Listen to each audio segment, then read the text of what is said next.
Take 428. I am so out of practice at doing this. Hello everybody. It's been almost a year since I posted my last video on the Craggle YouTube channel.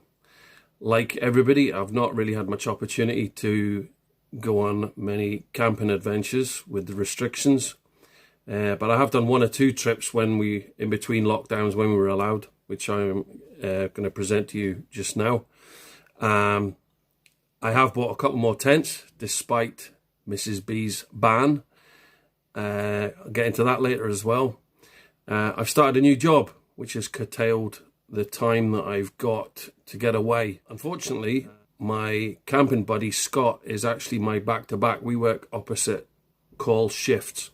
So it's not very likely that we're going to be able to get away together for the foreseeable. Oh. Anyway, we'll crack on. This video I'm going to present to you just now, the Muckle Spate, was recorded a week prior to lockdown 1. I went away camping with Scott. I was full of cold. We didn't know much about COVID at that point. It was all very scary and new. And it's a bit different in that I'm going to be reading from a book, Cairngorms, A Secret History by Patrick Baker. This is not something I intend to do in many videos, but it's a kind of follow-on from the Carpe Diem origin story video that I did, where I touched on the settlements in the Dee Valley. Might be hideously boring to some. I found it fascinating, and I'm going to share a little part of a little chapter from the book to accompany a drone flyover of the things that I'm talking about. My giddy aunt, I go on. Right, so let's get on with it.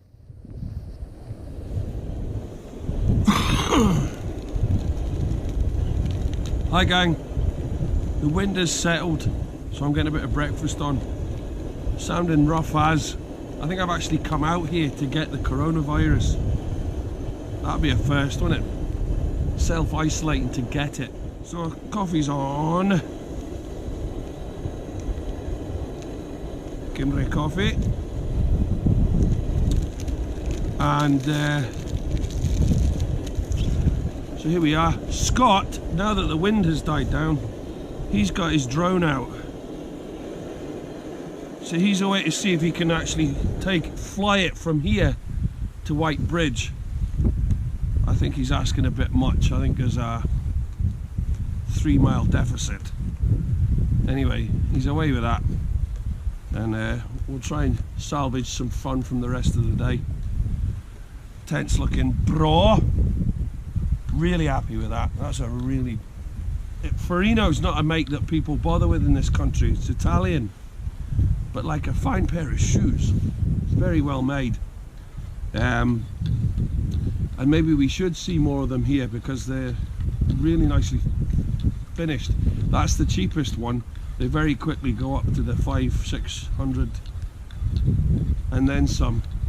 But all you wild campers with money to spare, Ferrino, give them a look.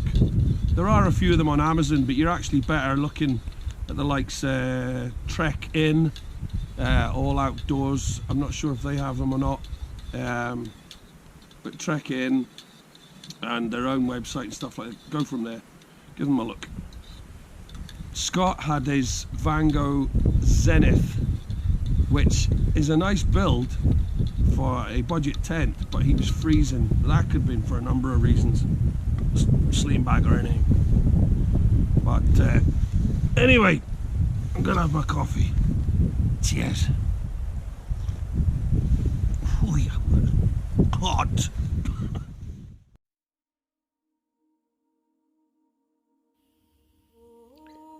In late July 1829, a high-pressure system situated in the Atlantic Ocean between southern Iceland and northern Scotland retreated southwestwards. In its wake, a chain of atmospheric events began to unfold. Cold air swept from the Norwegian Arctic through Scandinavia and the Baltic Sea, and by the 1st of August, a substantial depression had begun to make its way southwards from Iceland, gaining momentum as it travelled. weather conditions on land would have begun to deteriorate, but for the people of northeast Scotland, blissfully unaware of the extraordinary changes that were taking place at sea, daily life continued as normal. Little could anyone have known that within days, one of the most cataclysmic natural events ever recorded in Britain would take place. 1829, the full force of the Atlantic Depression eventually reached mainland Scotland. As the cold weather systems from the north collided with existing cyclonic systems from the south, a massive, unstable air mass formed, unleashing torrential rain as it passed slowly across the uplands of the Moray Firth and the Grampian Mountains. The result was a catastrophic flood of biblical proportions. The Muckle Spate, literally meaning large flood, of 1829 remains historically unparalleled in its destructive force. Thousands of people across the northeast of Scotland were rendered destitute by the rising water. Farms were swept away, and vast tracts of fertile land were ruined. In one district alone, 13 bridges, 3 sawmills were destroyed by the swollen rivers. Elsewhere, roads were inundated and whole communities left stranded. 8 people lost their lives, and many more had their livelihoods obliterated. Within a matter of hours, the rivers that had been the lifeblood of the region had become the conduits of its destruction. It was hardly surprising. The rivers of northeast Scotland possess a latent ferocity.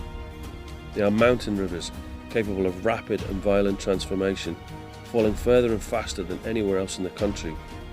Rivers such as the Spey and the Avon, whose waters rise disparately in the Cairngorm and Monolaeth mountains, and the River Dee, whose headwaters on top of the Brearich Plateau of the highest and most enigmatic river source in Britain. The Linn of Dee is the furthest place upstream on the River Dee that you can reach by public road.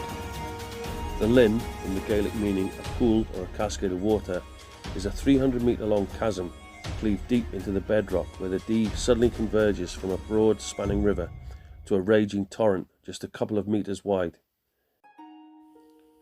Leaving the Linn of Dee, Patrick Baker records, "Twilight gathered quickly. The sky was cloudless and shifting from blue to purple. I walked westwards, leaving the forestry and moving out into the grassy moorland of Glen Dee, keen to cover as much ground as possible before full darkness. My route ran parallel with the river, separated from it by a floodplain that held some of the largest Scots pines I had ever seen. My eyes began to refocus as I walked, adjusting to the grainy half-light. Then, several kilometres in, I noticed something partially covered amongst the heather. Linear profiles that in their configuration and placement somehow seemed out of place. The track swung close to the shapes, and I paced across the moorland to see them. I found rows of small boulders linked at right angles and half hidden by moss and turf that had grafted on top of them. The architectural footprints of a long deserted building. This was once a homestead, a place of family life and part of a succession of dwellings scattered along the plains of the Dee. To the south of the river, the farmsteads of Dalvor and Dubrach, to the north, Tonagoy and the ruins of Tonamoin, in which I stood. In the darkness, the building's remains seemed poignant, ghostly, distinct, archaeological signifiers of one of the most shameful periods of social upheaval in Scotland's history. By the early 19th century, the agricultural landscape of Scotland was rapidly changing. Farming communities that had lived for centuries in Glen Dee and across the Highlands of Scotland swiftly began to vanish. The landowners and large estates of Highland Scotland no longer believed that tenant farmers represented a commercially viable proposition. The old systems of croft and enclosure were rapidly beginning to disappear. Wholesale clearances took place, swiftly and efficiently depopulating the Highland landscape. Communities were comprehensively eradicated. Tens of thousands were removed from their homes by systematic violence and deception. Men, women and children faced starvation, destitution and death as the land they had worked for generations was given up to the rearing of sheep and, in the case of Glen Dee, the servicing of wealthy sporting parties.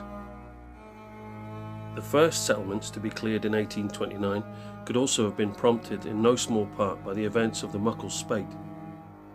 One witness account reads, The river surrounded the house on the night of the 3rd, with so much rapidity that the husband, the wife, and 7 or 8 children had hardly time to escape by wading, and they were compelled to trudge through the pelting and pitiless storm. The whole of their crop was destroyed, as well as 11 acres of arable land. However, it is clear that by 1872, like many other parts of rural Scotland, the once thriving Glen Dee had been completely relieved of its tenant families. The area became a deer forest, its primary function the provision of land for hunting. The clearances wrought new dimensions of loss upon Scotland.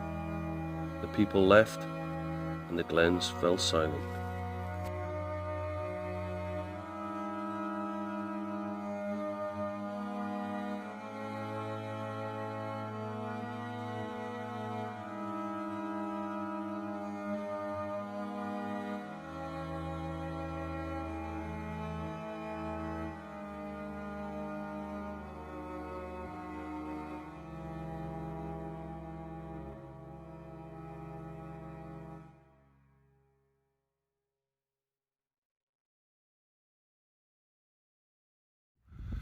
Right, that's been a dog's dinner of a trip.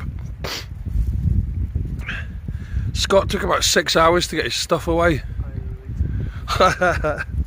And that's us. Leave no trace. We'll do it better next time. Saying that, we found a flipping gift of a bit here that would have taken the tarp. There's a natural windbreak. Look at that in there. Tarp over the tree. Wire, lovely jubbly. Didn't spot it last night. It'll keep. Right. It's the rainbow. Scott's getting all romantic. Where's the rainbow? Oh, so it is. Oh, bro. Nice. Right. See you again.